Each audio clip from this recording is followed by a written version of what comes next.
mois, jour pour jour, après l'inquiétude suscitée par la victoire historique de son parti Fratelli d'Italia aux législatives, Giorgia Meloni a prononcé son discours de politique générale. Alors que faut-il en retenir? On écoute tout de suite l'analyse de Luca Tomini, politologue à l'Université libre de Bruxelles.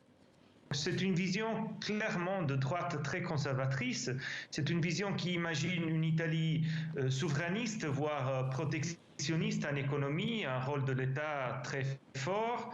C'est une Italie chrétienne, conservatrice dans les valeurs et les droits civils, modérément, moyennement pro-européen et fortement atlantiste et pro-États-Unis. Donc y a-t-il un modèle auquel elle s'inspire? Je dirais oui, clairement. En Europe, aujourd'hui, c'est la Pologne du droit, parti et justice. Et lors de son discours, Giorgia Meloni, qui est présentée comme une ancienne admiratrice du dictateur Mussolini, a nié toute proximité avec le fascisme. C'était nécessaire de le préciser ?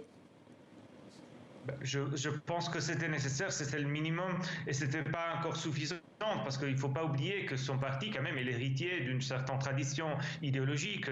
La position du parti, le mouvement social italien, donc qui était dans au XXe siècle un parti néofasciste. Donc il y a toute une série de clarifications que Giorgia Meloni doit encore faire. Surtout concernant, par exemple, le personnel politique de Fratelli d'Italia au niveau local qui reste encore très attaché à une symbologie fasciste. Pour parler quelle vision de la société italienne défend-elle? Pour parler de son pays, elle a beaucoup employé le mot nation. Oui, c'est clair. Elle parle beaucoup de nation.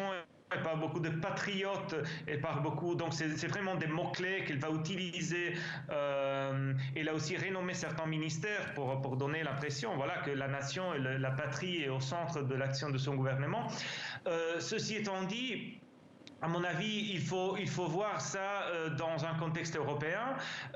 Donc, elle va quand même essayer de ne pas faire l'erreur du gouvernement Ligue Mouvement 5 étoiles en 2018, qui avait été isolé complètement en Europe.